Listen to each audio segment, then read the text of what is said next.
कई लोगों को लगा कि 19 साल के बच्चे को क्या ही पता है या अपने से ज्यादा उम्र वाले लोगों को वो क्या ही सिखा पाएगा कि कहाँ मैं हिंदी मीडियम के एक स्कूल में पढ़ती थी, अब मैं यूपी बोर्ड से उठ करके सीबीएसई बोर्ड में आ चुकी हूँ, जो कि एक डिफरेंट लाइफ एग्जाम लेती है। तो कोई पैटर्न नहीं होता, कोई उसकी डेट शीट नहीं होती, वो अचानक से होता है। ऐसा लगा कि जीवन में अब कोई पॉइंट नहीं है किसी भी चीज को करने का, जब हमें अपने लोगों को खोना ही है। या लाइफ है तो प्रॉब्लम्स तो आना निश्चित है, और उनसे निपटने का सिर्फ एक तरीका है कि हम खुद को स्ट्रांग बना लें।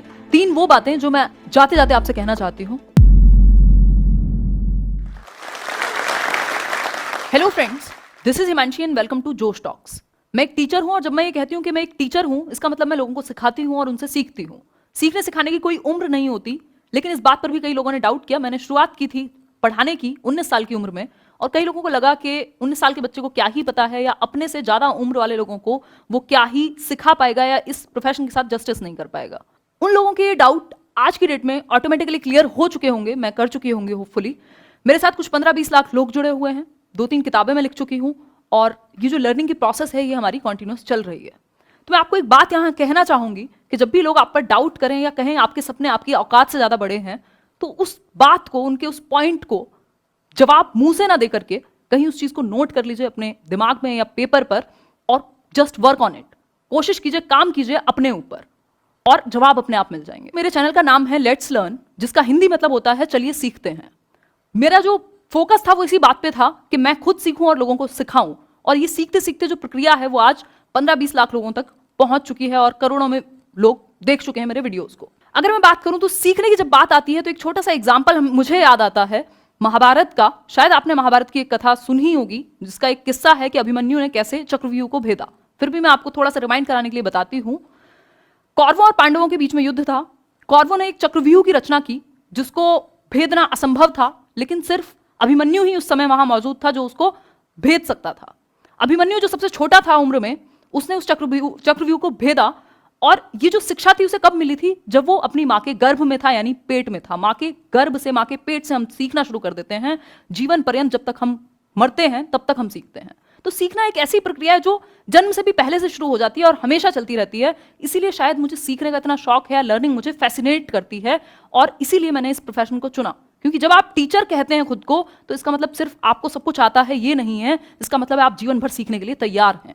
जिस सफर के बारे में मैं आपसे बात कर रही हूं, उस सफर की शुरुआत मेरे बचपन में उत्तर प्रदेश के एक छोटे डिस्ट्रिक्ट बुलंदशहर के एक छोटे गांव में हुई थी, जब मैं अपने नाना नानी के यहाँ रहा करती थी। मेरे घर में सभी टीचर्स हैं, मेरे मम्मी पापा, मेरे मामा भी एक शिक्षक हैं। मैं उनके साथ रहती थी और कभी कभी उनके स्कूल जाती थी, एक सरकारी स्कूल में। और वहाँ जब मैं जाती थी तो बच्चों को शौक होता है वो स्कूल जाके खेलते हैं या बैठ जाते हैं टीचर की चेयर पर, बट मैं जाकर के अपने से छोटी क्लासेस को पढ़ाया करती थी बोर्ड पे चौक लेकर के। पता नहीं उनको कितना समझ आता होगा बच्चों को और मुझे क्या आता था, बट मुझे वो पसंद था, वो फैसिनेशन थी, और शायद वही चीज़ आगे चल करके इस फॉर्म में कन्वर्ट हुई। तो मेरी जो पढ़ाई है 10वीं तक की, वो एक हिंदी माध्यम के स्कूल से हुई, यूपी बोर्ड से हुई। और मैं पढ़ रही थी, चीज़ें सीख रही थी, गांव का माहौल मुझे पसंद था, गांव से शहर जाती थी साइकिल से, और अच्छे से सीखना सिखाना चल रहा था। मेरे मम्मी पापा ने डिसाइड किया कि अब 10वीं के बाद की पढ़ाई मुझे दिल्ली से करनी चाहिए, क्योंकि दिल्ली एक बड़ा शहर है, सीबीएसई मीडियम से अगर मैं पढ़ूंगी तो शायद ज़्यादा अच्छा कर पाऊँ। तो उन्होंने ये डिसीजन लिया और मैं दिल्ली आई।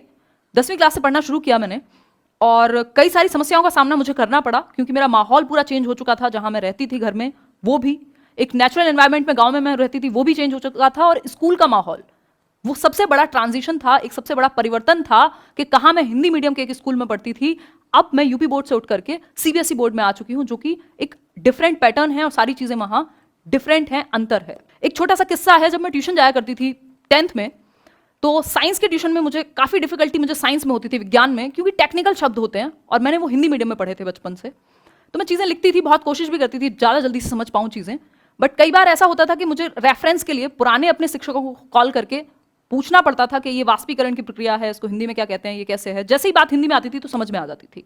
लेकिन सीखना एक अपने आप में जुनून जैसा था, मैं सीखती गई और चीज़ें समझ में आने लगी, और ये ट्रांजिशन भी हो गया। 12th के बाद मैंने दिल्ली यूनिवर्सिटी में ग्रेजुएशन के अंदर एडमिशन लिया और आगे की पढ़ाई जारी रखी। 3 महीने मुझे हुए थे डीयू में पढ़ाई करते हुए। मेरे परिवार ने डिसाइड किया कि क्योंकि हमारे घर में सरकारी शिक्षकों का माहौल है और गवर्नमेंट जॉब मुझे लेनी ही है, तो पहले मैं एक डिप्लोमा कर लूँ 2 साल का, उसके बाद ग्रेजुएशन होती रहेगी। तो मैंने वो ग्रेजुएशन छोड़ करके डिप्लोमा किया 2 साल का। टीचिंग ट्रेनिंग का। उसके बाद मैंने सीटेट क्लियर किया, जो कि एक टीचर एलिजिबिलिटी टेस्ट है। सीटेट क्लियर करने के बाद मैंने देखा कि ये एग्जाम कोई बहुत भारी एग्जाम नहीं है, जिसमें 95% लोग, 90% लोग फेल हो रहे थे। मैंने सोचा कि मैं इसको कैसे शेयर कर सकती हूँ कि लोग कैसे आसानी से इसको क्लियर कर पाएं। मेरे पास सिर्फ एक साधन था शायद, जो ऑनलाइन था, जिसके थ्रू मैं ये बात पहुंचा सकती थी। मैंने एक देखा कि वीडियो कैसे बनाते हैं यूट्यूब पर, क्या मैं वीडियो डाल सकती हूँ। मैंने देखा और पाया कि हाँ, सभी कोई भी एक वीडियो डाल सकता है।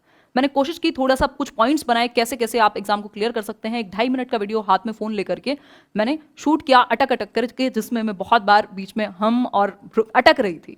वो वीडियो पहुंचा लोगों तक, लोगों ने पसंद किया। धीरे धीरे ये कहानी बढ़ती गई और आज लाखों लोग ये एग्जाम क्लियर करते हैं। जीवन में जो होता है कई बार वो हमें पहले से नहीं पता होता, लेकिन जो हमारे अंदर से इंट्यूशन आ रही होती है उसके ऊपर हमें काम करना चाहिए। शिक्षक या शिक्षण जो एक प्रक्रिया है टीचिंग की, ये एक ऐसी चीज है, एक टीचर एक ऐसा रास्ता है जो सबको अपनी मंजिल तक तो पहुंचाता है, लेकिन खुद वहीं रह करके अपने आप में बेहतरी की कोशिश करता है। इस जर्नी में जब मुझे अच्छा रिस्पॉन्स मिलने लगा तो मैंने एक किताब भी लिखी अब से 2 साल पहले, 21 वर्ष की उम्र में, और वो किताब बहुत अच्छी चली। आज की डेट में मेरी कुछ 4-5 किताबें और आने वाली हैं। कुल मिलाकर के बात यह है, जब आपकी इंटेंशन अच्छी होती है और आप कर्म करने के लिए तत्पर रहते हैं या काम करना चाहते हैं तो रास्ते मिल जाते हैं। अब 2020 आ चुका था और 2020 आते आते मैंने अपनी लाइफ को बहुत हद तक ट्रैक पर ले आई थी। मैंने यूट्यूब को चुन लिया था, इसको एक प्रोफेशन बनाने की ओर मैं लेकर के जा रही थी, चीजें सब कुछ अच्छी चल रही थी। बट जब लाइफ एग्जाम लेती है आपका, चाहे मैं कितने भी एग्जाम्स की तैयारी करा लूं, आप कितने भी एग्जाम्स की तैयारी कर लें, क्लियर कर लें, बट जब लाइफ एग्जाम लेती है तो कोई पैटर्न नहीं होता, कोई उसकी डेट शीट नहीं होती, वो अचानक से होता है। पिछले साल 2020 में फरवरी में मैंने अपने फादर को खो दिया और ये बहुत ही अचानक था। When I lost my father, तो मुझे कुछ पल के लिए या कुछ दिन के लिए या एक पीरियड ऑफ टाइम के लिए ऐसा लगा कि जीवन में अब कोई पॉइंट नहीं है किसी भी चीज को करने का, जब हमें अपने लोगों को खोना ही है या मरना ही है। तो अपने फादर को खोने के बाद मैंने ये चीज रियलाइज की कि हम जीवन में अकेले आते हैं और अकेले ही जाएंगे। आपको अपने लिए क्या बेहतर हो सकता है या आपके थ्रू क्या बेहतर हो सकता है, ये आपको खुद ही डिसाइड करना है। आप चाहें तो एक कमरा बंद करके बैठे रह सकते हैं, कुछ ना करें जीवन भर, दूसरों पर भी बोझ बन जाएं, परिवार वालों पर भी बोझ बन जाएं, या खुद सामने आए मजबूत बन के और बाकी लोगों के लिए भी चीजें आसान कर दें और अपने थ्रू कुछ कॉन्ट्रीब्यूशन दे करके जाएं। मैं मेरे फादर की डेथ के 12वें दिन मैं यूट्यूब पर आई और एक ट्रिब्यूट की वीडियो उनके लिए बनाई, क्योंकि मैं शायद वो अपने लर्नर्स के साथ शेयर करना चाहती थी और उनका भी एक मेरे साथ बहुत अच्छा कनेक्शन था। तो वो 12 दिन तक शायद वेट कर रहे थे कि हुआ क्या है। तो मैंने उस चीज को फेस किया, बजाय कि उस चीज से बचने के कि मैं चुपचाप आकर के पढ़ाना शुरू कर दूं। मैंने अपनी बात कही और उस चीज को, मेरे दर्द को शायद लाखों लोगों ने समझा। जब मैंने ये ट्रिब्यूट का वीडियो बनाया तो मैंने पाया हजारों लोगों के कमेंट्स थे जो मेरे साथ खड़े हुए थे। जो मेरा रिश्ता था मेरे स्टूडेंट से, वो सिर्फ एक स्क्रीन का नहीं था, वो पेन पेपर का नहीं था, वो दिल का था। इस ट्रिब्यूट वाले वीडियो के बाद जो मैंने हजारों कमेंट्स पढ़े, उसमें मैंने पाया कि जितनी जरूरत मुझे वापस आने की है, खड़े होने की है अपने परिवार के लिए, खुद के लिए, उतनी ही जरूरत मेरे लोगों को भी है कि मैं खड़े होकर के उनके लिए पढ़ाऊं। शायद बहुत सारे लोग हैं जो किसी दूर दराज इलाके में बैठे हुए हैं, भारत के गांव में बैठे हुए हैं, जो वीडियो डाउनलोड करके देखते हैं, लाइव भी नहीं देख सकते, इंटरनेट की उतनी सुविधा नहीं है। उनको मुझसे शायद एक उम्मीद थी कि शायद वो एक कोचिंग इंस्टीट्यूट की फीस ना अफोर्ड कर पाएं, बट वो मुझे देख करके उनको एक रे ऑफ होप मिलती है कि वो एग्जाम क्लियर करेंगे।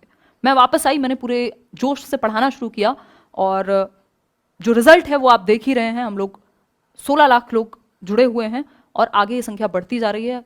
हर बार जो रिजल्ट की संख्या है वो भी बेहतर होती है और उम्मीदें भी बेहतर होती हैं। एक और बात मैं आपसे कहना चाहती हूँ कि हम सबके बहुत बड़े बड़े सपने होते हैं, हर कोई कुछ ना कुछ करना चाहता है जिंदगी में, बट क्या हम एक्शन लेते हैं? वो एक्शन लेने के लिए, वो शुरुआत करने के लिए हमें मोटिवेशन की जरूरत होती है। हम बहुत सारे वीडियोस देखते हैं, बहुत सारे काम करते हैं, बट वो मोटिवेशन, वो रियल मोटिवेशन हमारे शायद घर में है, हमारी जिंदगी में है। सबसे बड़ी मोटिवेशन हमारे पेरेंट्स हैं, जिनकी वजह से शायद आप ये आज वीडियो देख पा रहे हैं। आप पेन पेपर उठा करके चीजें लिख सकते हैं, इंटरनेट पे रिसर्च कर सकते हैं, चीजें सीख सकते हैं। आपके लिए बहुत ही छोटी सी बात होगी, बट जो आपका परिवार है, जो आपके पेरेंट्स हैं, उनकी जर्नी आपको यहां तक पहुंचाने के लिए कितनी मेहनत वाली रही है, ये आप सिर्फ अज्यूम कर सकते हैं। कोशिश कीजिए इसको फील करने की, तब आपको फील होगा कि आपकी पहली जनरेशन ने आपको यहां तक लाने के लिए कितनी मेहनत की है और आप उनको अब कुछ और दें और आगे आने वाली जनरेशन को इससे कई गुना ऊपर लेकर के जाएं। 3 वो बातें जो मैं जाते जाते आपसे कहना चाहती हूं, जो आप अपने साथ रखें। इस टॉक से आपको क्या सीखने को मिला, वो एक कंक्लूजन है। पहली बात कि आप कहां से शुरू करते हैं, कितनी बड़ी जगह थी, कितनी छोटी जगह थी, किस गांव, किस शहर, किस कस्बे से आप देख रहे हैं, कितने संसाधन आपके पास हैं, कितने संसाधन आपके पास नहीं हैं। किसी के पास बहुत ज्यादा संसाधन है, किसी के पास बिल्कुल नहीं है। ये सब चीजें मुद्दा नहीं है आपके आगे बढ़ने से रोकने की। आप रुक ही नहीं सकते क्योंकि आपके पास संसाधन कम है, या आप किसी छोटी जगह से हैं, आप हिंदी मीडियम में पढ़े थे, आप गांव में रहते हैं, कोई फर्क नहीं पड़ता। फर्क पड़ता है आपकी जिज्ञासा से, आप में वो आग कितनी है कि आप रुके ना, आप कितने जिज्ञासु हैं कि आप थके ना, आप आगे बढ़ते रहें डिफिकल्टीज को पार करके। दूसरी एक बात, लाइफ है तो प्रॉब्लम्स तो आना निश्चित है, और उनसे निपटने का सिर्फ एक तरीका है कि हम खुद को स्ट्रांग बना लें। जो भी डिफिकल्टीज आएंगी उनको फेस करें, और फेस सिर्फ एक तरीके से कर पाएंगे, खुद को स्ट्रांग करें, रुके ना, थक ना जाएं, दब ना जाएं उन प्रॉब्लम्स के नीचे, और आगे बढ़ते रहें। एक और बात जो लास्ट में मैं आपको कहना चाहूंगी, लर्निंग कभी भी रोकिए मत। चाहे आप लाइफ के किसी भी स्टेज पे पहुंच गए हो, ये मत सोचिए कोई एग्जाम में आप फेल हो गए तो जीवन में आप फेल हो गए। लाइफ में एग्जाम्स हैं, एग्जाम्स में लाइफ नहीं होती, और इस बात को हमें समझना होगा कि जीवन एक अपने आप में बहुत बड़ा एग्जाम है, कोई एक चीज इसको निर्धारित नहीं कर सकती। तो लर्निंग पे फोकस कीजिए, हर जगह से सीखिए। कहीं भी रुकते हैं तो बाकी दिशाएं, एक रास्ता बंद होता है, 4 और खुलते हैं, उन 4 रास्तों को तलाशने की कोशिश कीजिए और पहुंचिए जहां तक भी आप पहुंचना चाहते हैं। कोई उम्र नहीं होती, कोई जगह नहीं होती, कोई एक चीज नहीं है जिसके थ्रू आप सीखेंगे। जहां से आप चाहें, बस दिमाग खुला रखने की जरूरत है हमें। और आखिरी में यही है, बी योर ओन कांस्टेंट। दुनिया आपके साथ हो ना हो, आप अपने साथ होने चाहिए, और हर सिचुएशन में अगर आप अपने साथ खड़े हैं तो लोग भी आ ही जाएंगे, आज नहीं तो कल आपके साथ। तो अंत में यही कहना चाहूंगी, लेट्स लर्न। Thank you. इस वीडियो के बारे में अपनी राय नीचे कमेंट सेक्शन में हमें बताएं, और अपने दोस्तों के साथ ये वीडियो शेयर करना ना भूलें।